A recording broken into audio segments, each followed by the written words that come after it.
The White House releases a new plan talking about blocking the sun. They are very concerned about the world getting a little too hot, and they've got some ideas on how to counteract that. Now, what's curious about this is, anything the government does is usually kind of ridden in failure, and we've got questions about blocking the sun. Is that a permanent thing? We kind of need the sun to grow food and, live on the planet. So before they do something that feels like it's a big deal, we want to make sure that our government is actually competent, which as we know is impossible, which means it's probably not a good idea to do any of this. But they released this report anyways. It's 44 pages long. You can see they write it coming from June 2023. They tell us this is a congressionally mandated research plan, right? So it's almost like they're blaming Congress a little bit. And an initial research governance framework related to, look at this, solar radiation modification. Whoa! Let's see what this says. They tell us that a program of research into the scientific and societal implications of SRM, is what this is called, solar radiation modification, would enable better informed decisions about the risks, about this as a component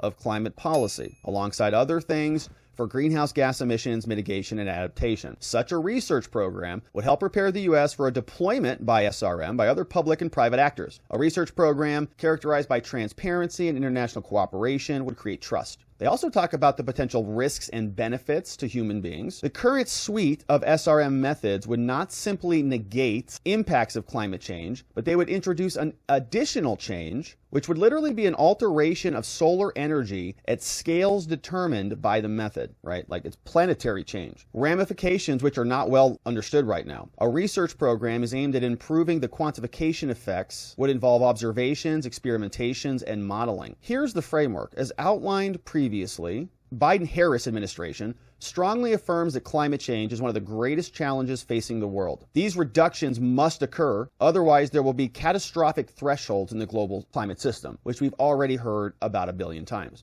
I thought that we were all supposed to die just a couple days ago, according to Greta. Here's the state of knowledge. They say the risk of inaction to reduce greenhouse gas quickly and significantly and limit warming to 1.5 degrees Celsius are increasingly clear. This urgency warrants additional research to evaluate the trade-offs. The below 5-year research plan highlights some of the key knowledge gaps and priority topics. The U.S. government is engaged in a subset of research activities, which currently include modeling, measuring, and lab research, all that are occurring within government-approved research. They're allowing all of this to go on. So this is where I start to have problems with this. Now, zooming out, as a general matter, I do think that the human race will be able to use science and technology to survive. I don't think that we're all going to wake up 10 years from now and the planet will be non-inhabitable, like these climate lunatics keep screaming at us. We're all going to die. Humanity's going to get evaporated because the sun is going to melt us all to death. That has always been nonsense in my mind, because humanity is very capable and very adaptable. And so technology will be able to recapture carbon or whatever the problem is,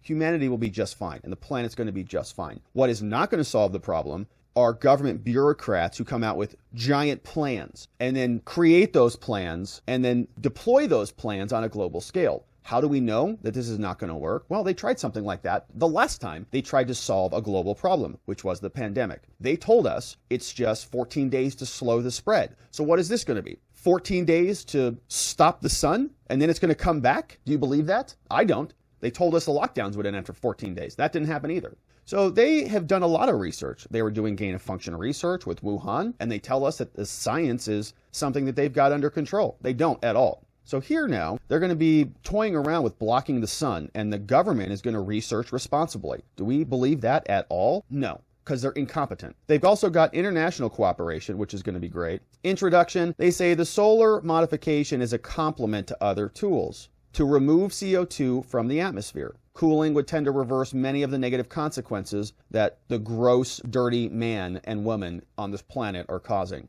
These are some solar climate intervention methods. Couple of ways to do it. One, surface albedo enhancement, so you'd be causing more refraction at a lower level. Then you could also go up a level in the atmosphere. Number two would be increasing the reflectivity of the marine clouds. It's about 1 to 1.5 kilometers up. Even higher, you can drop some aerosol up into the upper part of the atmosphere, increase the amount of stratospheric aerosol, decreasing the amount of high altitude cirrus clouds, which I think would be like taking a blanket off of the body of the Earth. And then other space-based methods to block out the sun. Figure 1 is the most widely discussed form. That's down here. Increasing the quantity of solar radiation reflected back into space, including surface albedo, marine cloud brightening, aerosol injection, and other space-based methods. There are some gaps here. Sharing, synthesizing, and distilling this knowledge, we can see where there might be intended and unintended outcomes. Yeah, no kidding. This is the problem. We have problems with your unintended outcomes. They think that they are very smart and sophisticated and competent. They're not.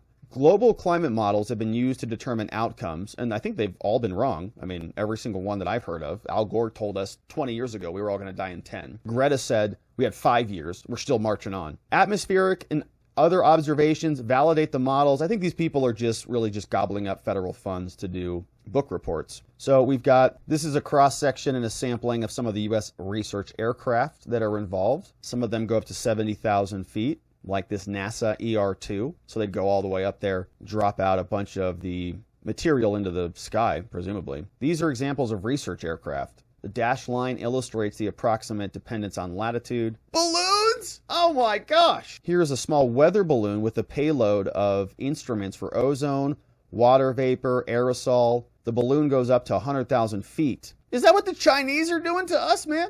They're changing our weather? International cooperation. In terms of the type of cooperation, at the more modest end of the spectrum, we could invite foreign scientists into U.S. research and have U.S. scientists join other countries. The opposite end of the spectrum, that would be one way to do it, just start to commingle. The opposite end could entail a full-blown, self-selected international consortium involving a sustained collaboration on a wide range of research areas, including different modalities for blotting out the sun. A one-size-fits-all approach would not be necessary, but the U.S. government might perform a modest form of cooperation with other entities. Lots of other potential partners. I wonder if they're going to partner with China this time, like they did last time. These bureaucrats have no idea what they're doing. Generally speaking, the tinkerers, the people who solve problems in their garages, are exponentially more competent than these bureaucrats who sit around in boardrooms, briefing rooms, congressional halls, and executive offices, just writing and just doling out taxpayer money to their friends and colleagues in different universities to write research programs and book reports.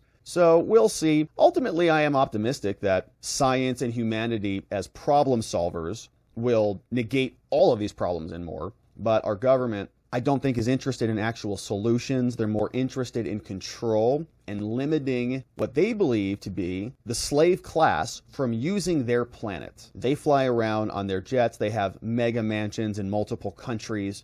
They hop on private planes for lunch, but the rest of us have to change our light bulbs and stop eating meat. And then they're going to blot out the sun. We'll see how it works out for them.